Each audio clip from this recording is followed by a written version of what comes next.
give us a second here to transition PowerPoint.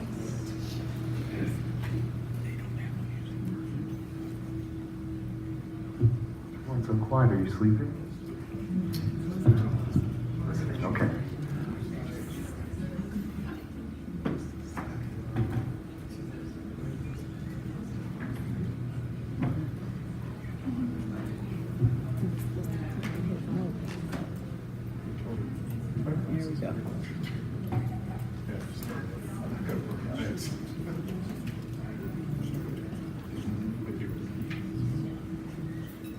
Okay, good morning. That was wonderful to hear from Michael. I read that declaration multiple times, and it's just great to hear the background of the document and how it came to be is great. It's inspiring. This morning, I'm going to be presenting on Milwaukee Public Schools' initial findings based on the Declaration on Equity in Music for City Students.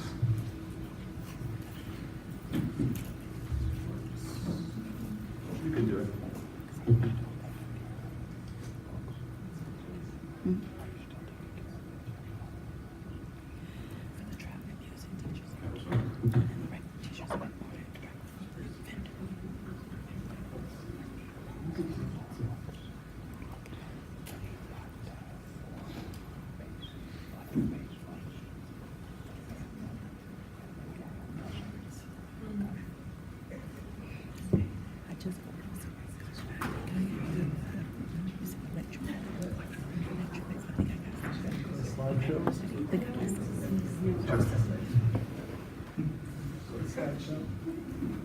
Go begin. Click. There you go. All right, there we are. Go to the next slide. Okay, so what I wanted to do, actually I'll go back to the microphone. I would like to share some quotes from the preface of the Declaration on Equity in Music for City Students. You can see them up there. The opportunities for a musical education remain unavailable to a significant number of American students, especially children in the cities and students of color. Both the quantity and quality of musical opportunities vary widely based on school demographics and locale, especially in American city schools. City schools are the least likely to offer substantial music opportunities to their students. While their advocacy for music education, little of it focuses specifically on the needs of city students.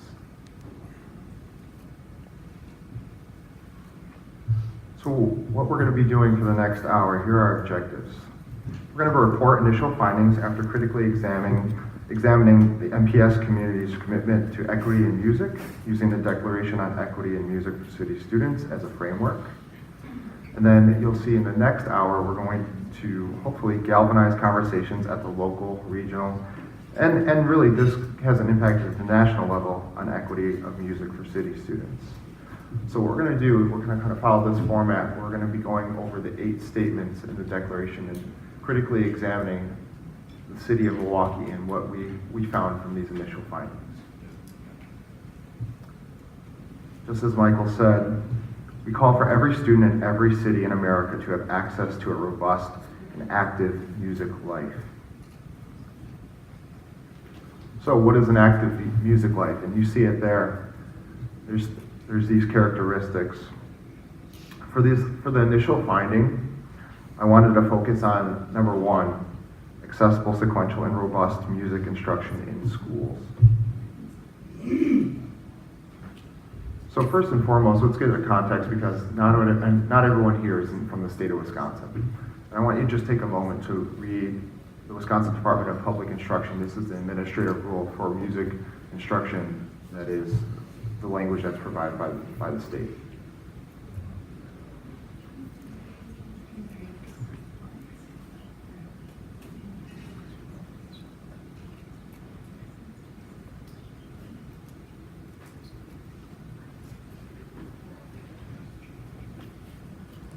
As you can see, K through 6 must be required, and you can see 7 through 12 must be offered.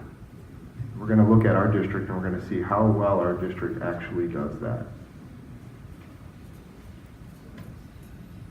Okay, I have to attribute actually one of our teachers who is present for helping me with this. Mr. Zaber, can you raise your hand there? Yes. Yeah. So Mr. Zaber actually introduced me to Google Maps, and I love all things Google, if anyone that knows me. We use it for everything. And Google Maps is a great way to chart what is happening in our city, and I think the visual is powerful. So I kind of went Roy G. Biv with our city, and it's interesting. I want you to keep this image in your head. We're going to dissect it in a second here. But let's talk about FTEs first, and full-time equivalency, basically how a music teacher is budgeted in our district. It's site-based here. And I want you to see all the different types that we have. So we go from 0 all the way to full-time. So if we could click on the map, and it's going to jump us to that link.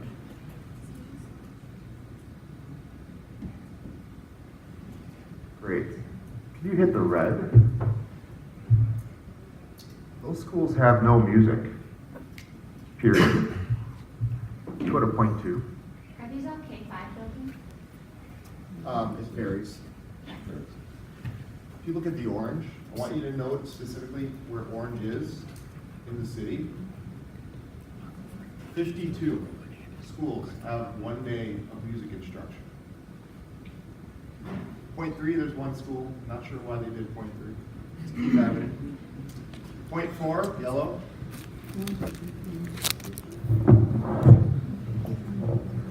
Point 4, you can see that's 2 days a week. It's pretty varied. Point 5, that's green. Point 6, that's 3 days. Point 8, that's 4 days. And full-time. Anthony, I have a question over here.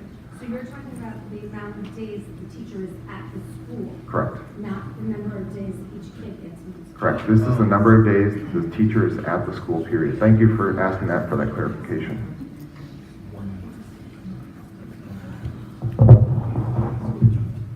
Okay, so if we could go back to the PowerPoint. Questions back here? Actually, I have a lot of information, so let's hold them off to the end because I got about 58 slides to roll through. So if you're like me, you said, why is this so? If you're looking at that. And why is there such a wide range? And like I mentioned, it's because it's site-based. And that actually creates systemic inequity in our district. I'm sorry, yesterday I asked if it was site-based, and I was told it's not. So how are those site-based decisions made? I'm going to answer that right now.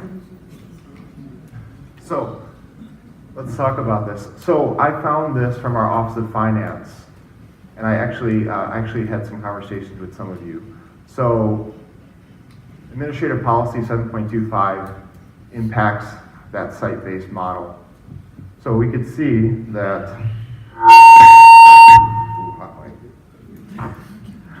you can see that we have elementary teachers in art, music, or physical education shall be hired within the budgeted limits. Such teachers shall not be figured into the staffing formula of the school.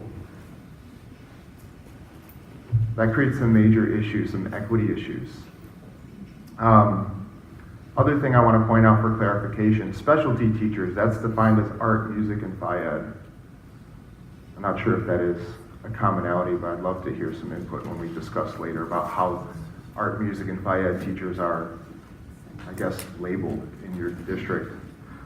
Let's go on to the next slide. Okay, so let's really get into it here. Each school receives art, music, and phy-ed budget based on projected enrollment. The cells highlighted in blue show how music in comparison to art and physical education is budgeted less based on student enrollment. Schools, now I must note, schools must budget a minimum of 0.2 FTE. That's probably why you saw so many schools budget that for art, music, and phy-ed. However, school principals may use board budget to increase budget for art, music, and PE. If you look at this like me, you see some systemic inequity. It's pretty alarming. And This actually reminds me of a quote from Gloria Ladson Billings, who said, "Without a commitment to redesign funding formulas, one of the basic inequities of schooling will remain in place and virtually guarantee the reproduction of the status quo."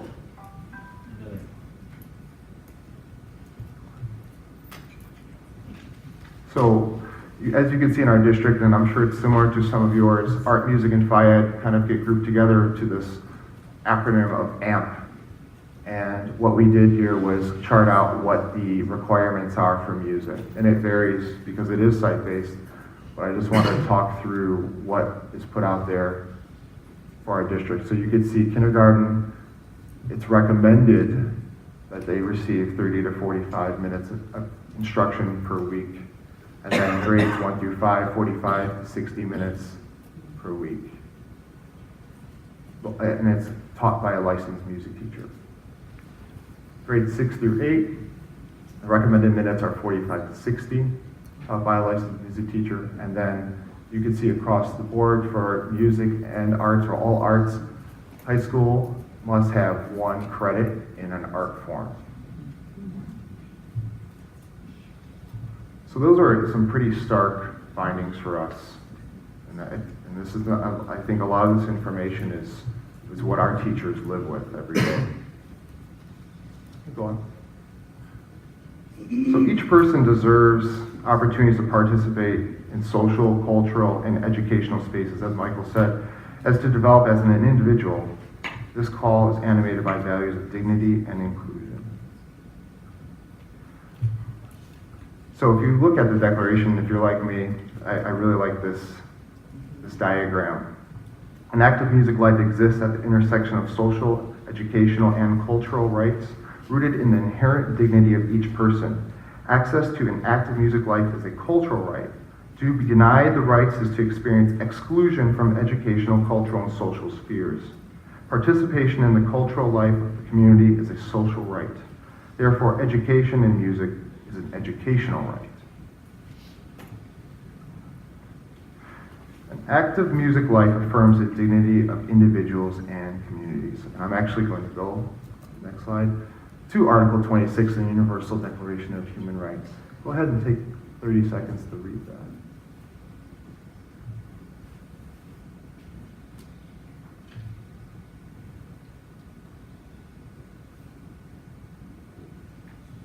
As you can see, an active music life speaks directly to the educational goals in Article 26. You can go back, please. Thank you. Thank you. Everyone has a right to education. Education shall be directed to the full development of the human personality and to the strengthening of respect for human rights and fundamental freedoms. It shall promote understanding, tolerance, and friendship. Actually, what I'm going to do next is go through each of those key areas and what we have built in our system. So active music life in school, it's no different than most of your districts. You see the typical ensembles there. We have, in the state of Wisconsin, we divide up our standards actually by general music and performance music, and you can see some of the representative ensembles that we have. Please note that's not inclusive. One of the big things, though, is that an active music life in school can affirm and reinforce the values by providing students a context in which they can be recognized, known, and heard. If you talk to any teacher, and if you could see, that's what you do, and that's what our teachers do. An active music life can shape students' understanding of interdependence and equity as a member of a performing ensemble, such as concert band, jazz band, pep band, marching band. Sorry, I listed band first, I'm a band director. Orchestra, or choir. Additionally, group music making supports collaboration, teamwork, and respect for one another. I'm sure any of you that have directed an ensemble know the truth that speaks to. Go ahead. Next is our Turn On Arts program. I would be remiss if we didn't mention this. So Milwaukee is actually, I think I mentioned that we were adopted as a Turn On Arts district 3 years ago, I believe.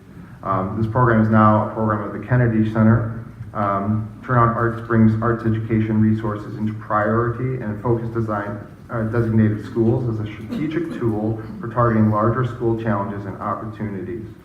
The reason I bring this up is because music can be a strong tool for social emotional development. Making and creating music can be an expressive outlet and a positive way for students to explore and communicate their emotions. So like I mentioned yesterday, it's not so much about the arts, it's about how can we reach our students to help them turn that school around. It's that type of reform model. So go on to the next slide. So we have a video, and before we hit this video, it's interesting because this is a partner that worked with our Turnaround Arts schools, and they're called New Age Narcissism. They're much cooler than I am, to be honest with you. And I selected this video because it empowers student voice, and you're going to see that music looks a little bit different, and it sounds a little bit different, and it's just great to hear what students have to say. So.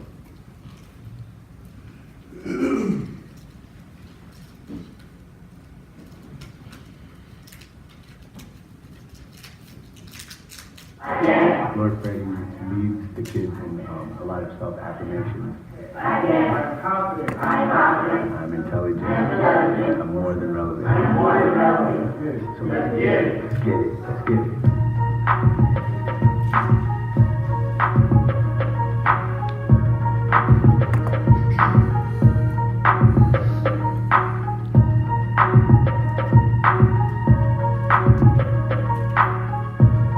It's literally going to be thousands of kids from across the city will be bused to the ground. Turns right back around. Or you got a friend that just wants you to be in trouble or a mess. And that's not what I really want. I want a friend that can trust me and I can trust them. A boy should come. These are considered the most struggling schools in the country, basically, out of 12 cities being in the bottom 5%. They've asked me to get involved as far as booking a lineup. Immediately I was like, okay, this is the perfect time for all of these kids that we've been working with all school year to create a showcase. Kids as young as 10 years old to about 18. Look at all this aura around me, surrounded. I feel like a king or like a flower in the breeze. New Age Narcissism will have 20 plus students on stage that day, but there'll be up to 5,000 students performing across the whole festival. Dear me of tomorrow when They don't have to be necessarily rapping about changing the world or all these things. They could be just rapping about relationships, or they could be rapping about their friends, or even the day-to-day kind of street stuff. am I the only one who see the stars in the With Romeo alone, because he is more outspoken, just being an actor and a poet. Is for us, it's just depression, the depression that exists from living where they live, being in the environment that they're in. no one hears. And we all show them the respect of we're really trying to hear them. Critic. Now that we've gotten a taste of, we can really influence not only these kids, but we can influence the city, and the city's on the brink of all these things happening. We just want to have an impact on all of that, especially for these kids.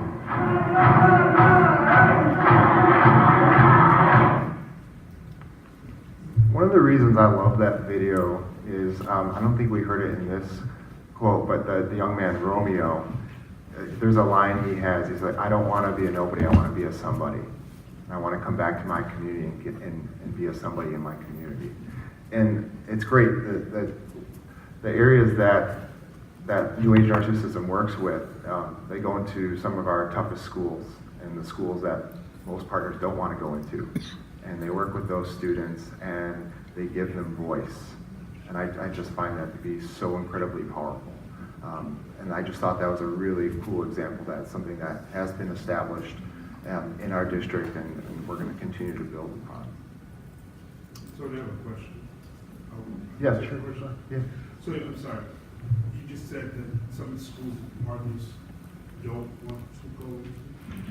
Would you mind elaborating? It's kind of echo Eric Tillett's comment about equity and how you want to make sure that we're providing partnerships and we're serving our students in all schools, for all students, not just in the areas where we know it's going to be great, where there's not going to be any barriers, there's not going to be any obstacles. That's what I meant by that. Right, so is it fair to say that the partners, shall we say, from the symphony would not go into the schools in which they would never ever see the symphony? I can't speak to them. I don't want to put down anyone about what they do, obviously. I can speak to the conservatory. We've been in every single school, never pulled out, and we never will.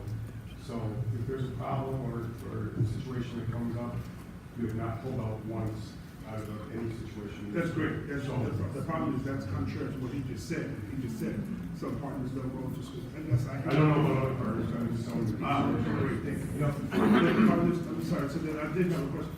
The partners that do the rapping, the partners that do the rapping, are they also giving equity to all the schools or certain schools? I'm sorry, we had a little technical issue. So the presentation that we just saw, Yeah. those schools, those students, are they given access to other partners, or is that the principal partner that they work with? It varies, to be honest with you. I think really part of that, this is why the declaration is so critical, because it's supposed to bring in everyone, Okay. to get everyone to see what the bigger picture is. So that's really what we're talking about here, and that's why we're doing initial findings.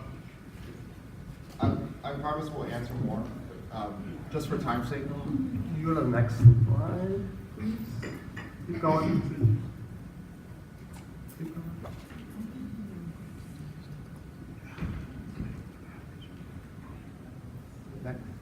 There we go, perfect.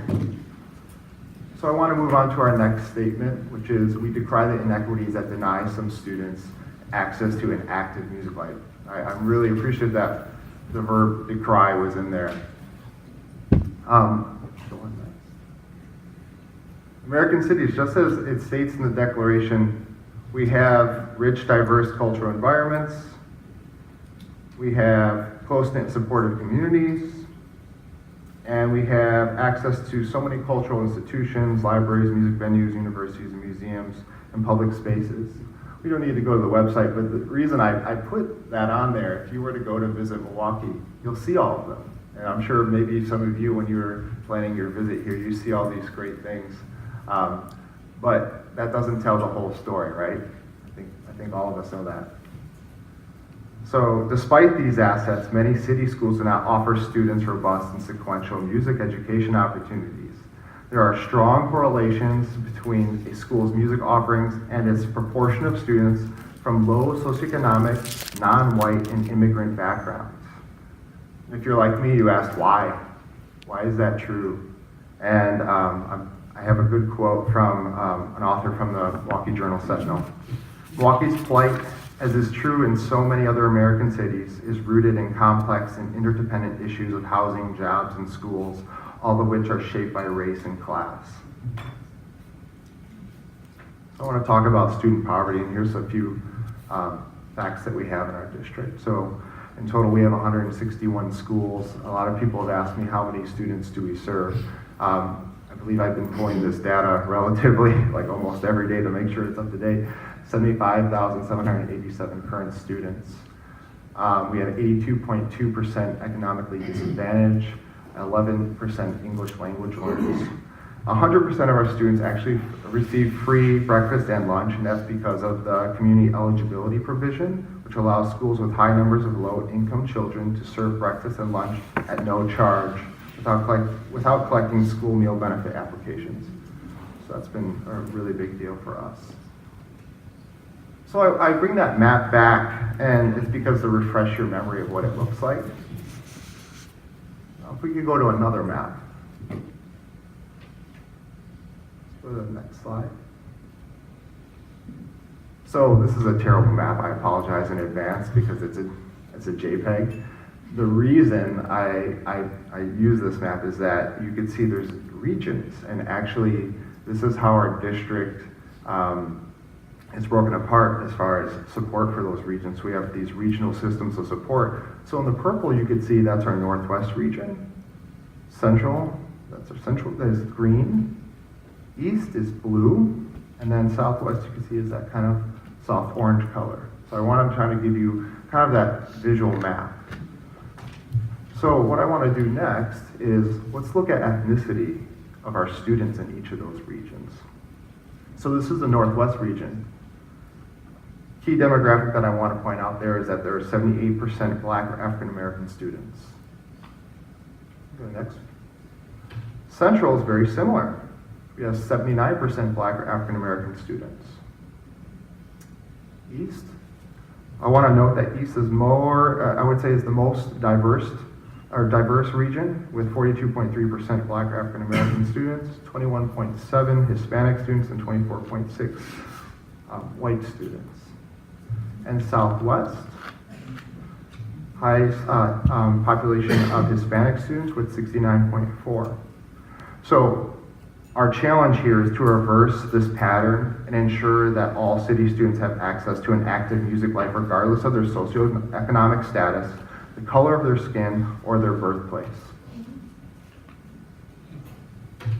City students' access to an active music life requires the ongoing development of music ecosystems, and this is kind of what Michael kind of prefaced for us.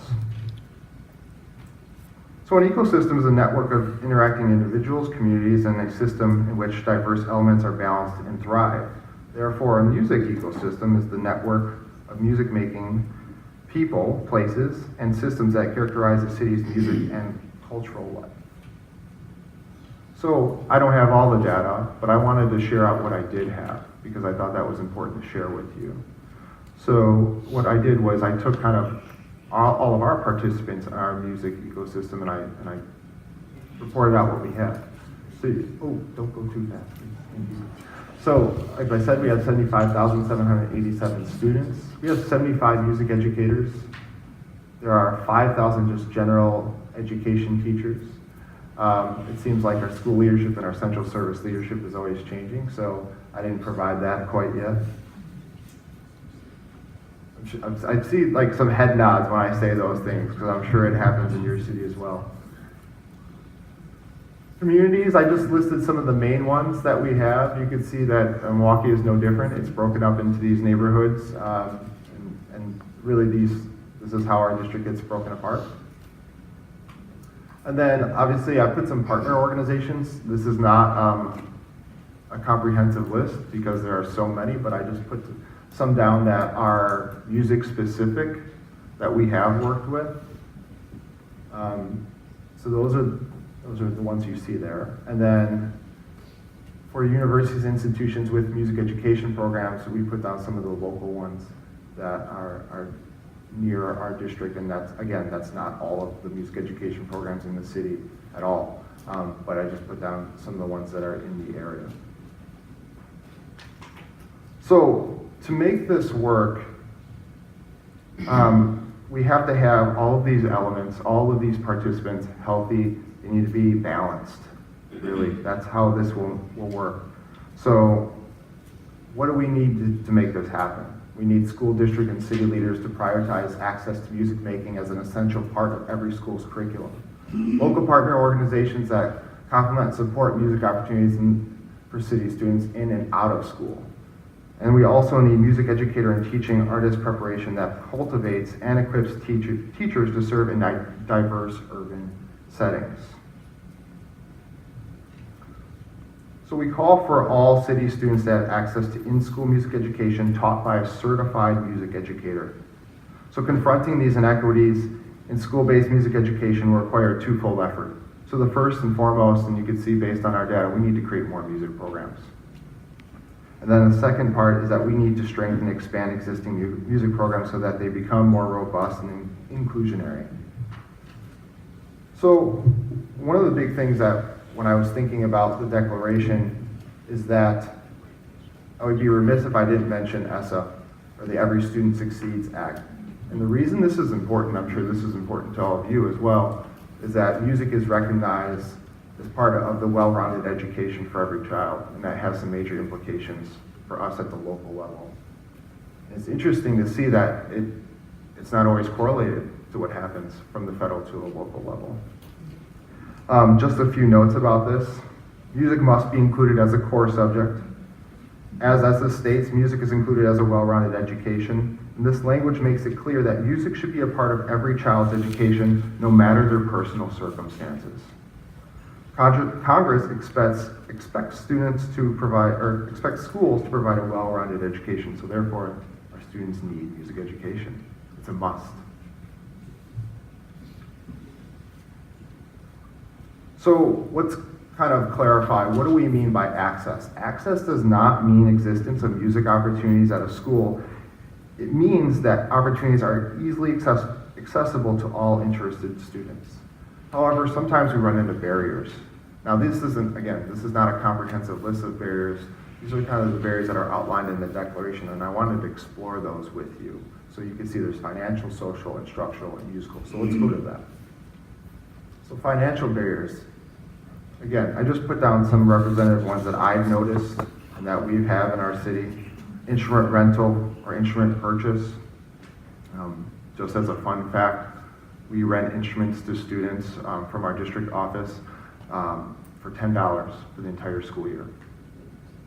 That price, I think, has been in place for 3 years now.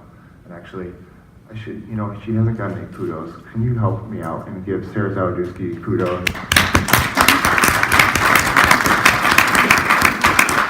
So, if you've noticed, Sarah's behind the scenes and she's making all these performances happen and everything goes smoothly. And not only does she do that, but she also makes sure that all of our students receive instruments in our district. And we have the largest inventory in the state. And as you can imagine, for $10 per instrument, sometimes our line looks like it's a Great America line to get instruments. And she's the one that makes that happen. So just a fun fact for you there. But other financial barriers, you can see registration fees. Those happen. Program fees, sometimes they're different. Uniforms or t-shirt fees, transportation to and from events or field trips, and then private lessons. Sometimes those are not even in the question with some of our students' financial backgrounds. Social barriers. So sometimes there's competing values. Sometimes at the district level, sometimes from even within their community. Or there's a sense of not belonging. Or they don't receive support for their musical interests from whether it be general educators or school counselors or family. Sometimes not everyone is advocating for music education in school or for that student to participate in music. And there's also structural barriers, and this is where I think we have a lot of work ahead of us here in Milwaukee. Music is not offered in every school. Plain and simple, that's a huge barrier. There's inconsistent availability and duration and frequency. While we have recommended minutes in our district, it doesn't necessarily guarantee that our students are going to see the same amount of instruction from grade to grade, and that creates some real problems systemically.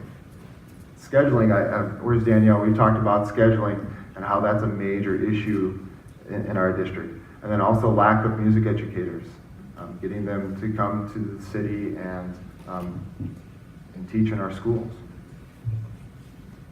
And then musical barriers as well, and I think this is really interesting, and I like that it was articulated in the declaration that we have this history and tradition of Western genres, bands, orchestras, and choirs, and that's not, again, a comprehensive list.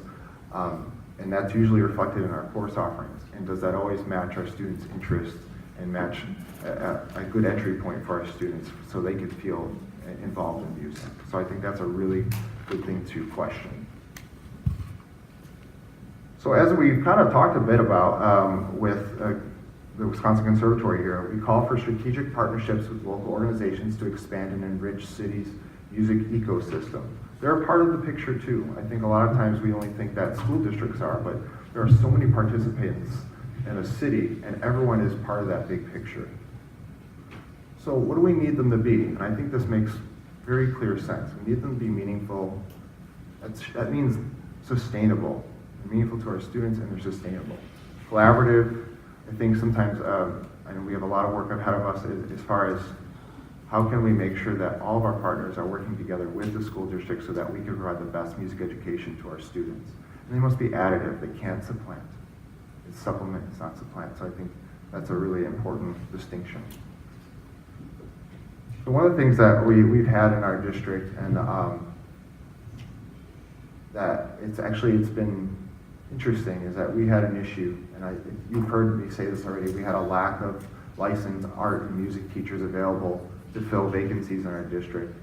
And what we did was we came up with a temporary solution where community partners were coming in and they had teaching artists to kind of come in and collaborate with schools and to provide these experiences for the students where it was almost resembling a residency. I know that we talked about that a bit at High School of the Arts, but that was that's a temporary solution to provide schools some experiences, some exposure to art or music when there were no teachers and there were no applicants.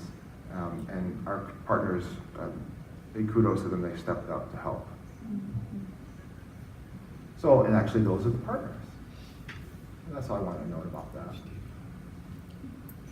Another thing that we have is our partnership for the arts and humanities, and that's actually for our art of school time. So we have a budget of $1.5 million, which is approved by the school board. We get that annually, which is great. And partners submit applications, grant applications, where they want to work with students, whether it be after school or during the summer months, to provide them with these experiences in the arts and the humanities. So you can see their goals there. The other part of this too is we need more music educators in our cities. So we call for changes in development, training, and support for music educators and teaching artists. So let's talk about training. Everyone who spends time with city students, whether in or out of school, must be appropriately trained and equipped to serve the diverse needs of their students. Cultural competence is having an awareness of one's own culture, identity, and views about difference, and the ability to learn and build on the varying cultural community norms of students and their families. Cultural competence is particularly important when teaching music because music in itself is a carrier of culture. The teachers who teach music in urban settings must develop a thorough knowledge of their own cultural identities, biases, and expectations so that they can respectfully and effectively engage their students. What do I mean by this is that music is not culturally neutral. So one of the big things is that the Declaration points out is that today's teachers do not statistically reflect the diversity of their students. So what do we do here in Milwaukee? We looked at the data and say, what do our teachers look like? Or what does our staff look like? You can see that our highest ethnicity is white at 68.86%. But what about our students? Let's look at our students. You can see that our highest demographic is Black/African American at 51.8%. And I'm sure we probably see this across cities. So I want you to take a moment for a second. I'm going to talk about the music educator life cycle, but think about why you became a music educator. Just think about it for a second. Don't look at me, it's okay. Think about why you became a music educator.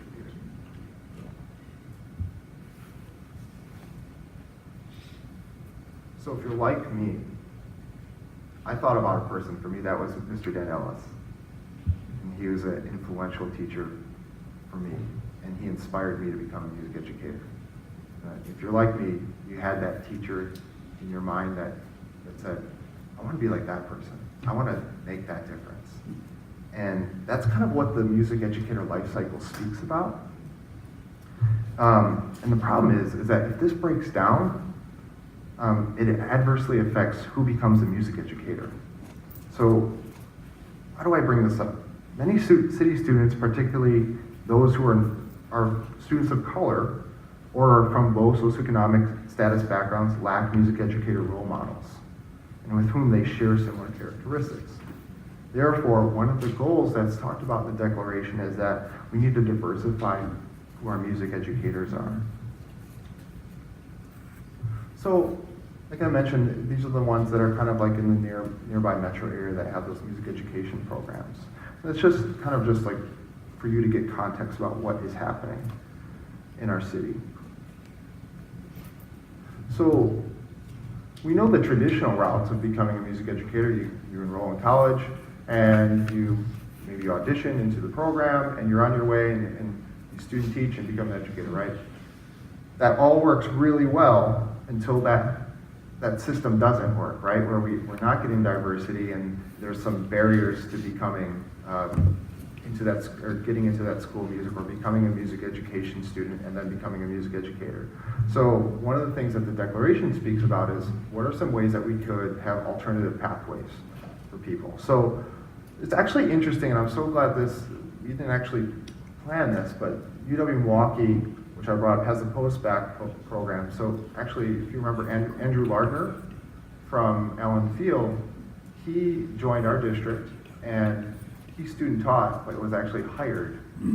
So his student teaching was like paid student teaching.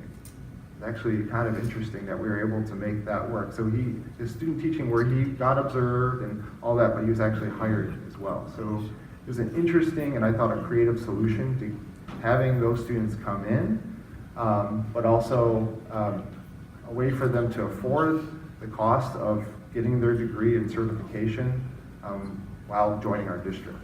Of course, we have our DPI emergency licensure, and I'm sure that your states have that as well.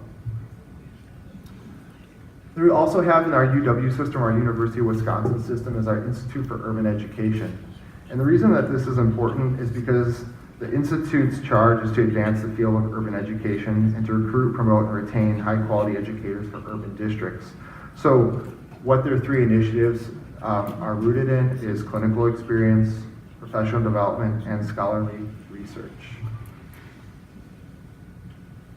So let's talk about, there's that other half of it, is getting the students prepared if they're going to go into that school of music and become a music education student. Let's go back. So what do they need to do that? They need preparation. If you're like me, you had to audition in the school, right? That presents some challenges, knowing the repertoire, being prepared, and our students need support to make that happen. So I'm really glad that actually Eric is here because he speaks to that, because they have that preparatory program that it's fully funded scholarships for 30 students, and it helps them be prepared for that audition process.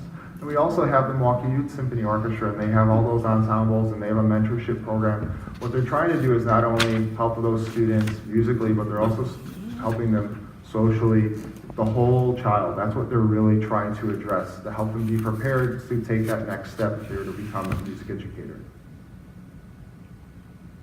We call for a national mobilization and support an active music life for all city students.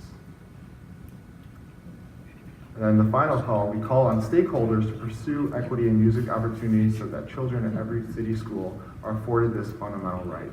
I can't emphasize that enough. So, like Michael said, this doesn't happen in one day. This is a lot of work. This is hard work. This is big. And like he mentioned, there's no plan. It's not step 1, step 2, step 3, because every city is different. Every city is unique. And Milwaukee, like other cities, we're going to need to chart our own course based on our city-specific culture, participants, history, and needs. And what we're going to need to do is create an infrastructure that will provide an active music life to every student. So one thing I really want to emphasize here in Milwaukee, this is the beginning for us. Me speaking to you today is us first learning about the Declaration and what it can be used for, and how to see the bigger picture and understand all the participants in our ecosystem and create that infrastructure from here. So I'm really happy that you kind of see the raw part of it, because that's where we're at. Oh yeah, we gotta say thank you. So I do appreciate you taking time to kind of hear our initial findings about Milwaukee through the Declaration today, and what we're gonna be doing next. Kind of, you've got a lot of sit and get, so I totally get it. So we're going to give you guys a break, which is good. So get some bathroom and all the things that some people might have, suitcases and all that. We'll give you a break, and I think we're going to come back together. I don't have the exact time right now. Until we'll come back, and then we're going to do breakouts. And why I really think the breakouts is important, and Danielle asked me this, I'm going to work you guys a little bit. We're going to talk about each of the statements, because we want to hear about what's happening in your city. I think that's going to be really powerful. So we'll come back 10 till. Given just a little context when we come back regarding which tables to sit Sure. at, so we're and our Sure. diversity versus. So, we're hoping, since we have 8 statements, we hope that we could get 8 full tables at the very least. And then I highly encourage you to sit with people that you may not necessarily know, because I think it's gonna be really powerful for us to speak with people from other cities. So that's our only request. You better clarify what time you're supposed to meet back, 'cause 11. huh? 10 Uh, till, 10 till right now. So Let's do 11? 11. 11, thank you. Because when he said 10-2, I was like 10-2. It's 10 too. Right. 11.